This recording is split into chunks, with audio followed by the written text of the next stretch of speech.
夏小河在找我之前犹豫了很久，他曾想让时间埋葬那段往事，可是几年过去了，他还是没有做到。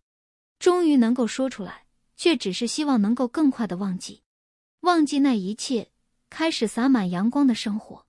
曾在一本杂志上看到过薛小婵的一篇文章，题目叫做不过是朵暧昧的花。一看到这句话，我的心就深深地站立了。这句话就是对那段故事的最好概括。真的，看似千回百绕，其实什么都没有，只不过是朵暧昧的花。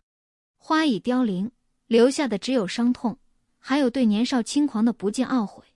他是我高中时的班主任。我们的故事开始于高三开学后不久，发生的特别突然。在一个课间，他从邻班出来，急匆匆地告诉我，让我放学后到他家里去一下。午饭后我去了，一走进院子，就看见他一个人站在门口。他看见我说来了，我答应了一声，也站住了，问他找我有什么事。他没有回答，只是站着。我见他似乎心事重重，很不高兴的样子，心里开始忐忑起来，不知道自己犯了什么错，一时也找不出别的话说，就很尴尬地低下头，和他相对沉默起来。过了好大一会儿，他似乎叹了口气，用一种听起来很遥远的声音问道，你不知道我找你来有什么事，对吗？我摇摇头，心里更加疑惑。他却再次沉默了。这种沉默让我难以忍受，就鼓起勇气说，老师，我确实不知道是什么事。我错在哪儿？您尽管。我的话没能说完，因为我突然看到他向我伸过手来。我还没有反应过来发生了什么，就已经被他拉至胸前。我清晰地感到他灼热的呼吸拂过我的脸，一时间，我的大脑一片空白。紧张中，听到他急切的声音，小何，我喜欢你，我想你想了很久，被折磨得茶饭不思。我一直在暗示你，可你却浑然不觉。我再也无法忍受了，你听我说。他语无伦次，狂热而混乱。我被吓坏了，使劲挣扎，但他紧紧拥住我，兀自悠悠地诉说着。他说他知道不该告诉我，因为正值高三，我需要平静的生活。他说他试着忍了好久，但最终还是忍不住了。一个学期以来，无论是睡着还是醒着，我眼前、心里全是你的影子。每次去教室，似乎只是为了你一个人。我没心思工作，也对家里的事失去了兴趣。我觉得自己简直快要疯了，可是你却什么也不知道。那种感觉太难受了，我现在告诉你，也没有别的意思，我只是想让你明白我的心。答应我，做我的好朋友，行吗？我不求你做什么，只求你允许我对你好。从他家里出来，我的大脑一片混乱。我想不明白怎么会这样。他是那么温和、谨慎、循规蹈矩的一个人，他有那么温暖的一个家，温柔的妻子，可爱的儿子，同学们私下里还常说他是学校有名的模范丈夫呢。可他怎么会这样？况且他比我大了至少10几岁啊，我3个月前才刚刚过17岁的生日，还是一个孩子呢。一连几天我都神思恍惚，搞不清楚究竟发生了什么。而他终于把心事说出来后，似乎少了很多顾虑，开始坦然地以我的好朋友自居了。一有机会，他就会叫我去他家里或者办公室。我本能地躲避，可很多时候根本躲不掉。那时我们频繁的考试，作为课代表的我必须负责收发试卷，而我恰恰是他所教那门课的课代表，于是我无法避免的要经常和他接触。他常常会在我去拿、送试卷时，一遍又一遍，固执地诉说他是如何想我，那种煎熬是如何痛苦。我开始是恐惧，时间久了，似乎渐渐麻木起来。当然，除了诉说思念，他还会用点点滴滴的行动来证明对我的好。比如，妻儿不在家时，他会做一桌丰盛的饭菜叫我过去，说食堂的饭菜太差了，一想到我整天吃那些东西就直心疼。尽管我往往会对他的关心置之不理，让他一个人对着一大桌饭菜叹息，或者去了也是冷言冷语，但他似乎毫不在意。再比如，他会在出差时给我带各种各样的礼物，复习资料、玩具娃娃，还有手表、小饰物之类的，五花八门。我开始自然是拒绝，但他总能找到各种各样的方式送给我，直到我接受。这样矛盾重重、烦乱重重的过了几个月后，我突然吃惊地发现，自己似乎有了某种微妙的变化。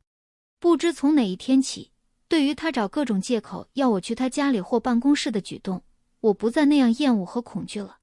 对他上课时有意无意投来的满含深意的目光，也不再故作冷漠地避开了。有时，我心里甚至会泛起一种莫名的暖意。再想想自己经常对他恶言冷语，而他却一直温和、包容、不计得失地关心着我，又会隐隐生出些许愧疚来。我的种种变化自然很快被他洞察无语。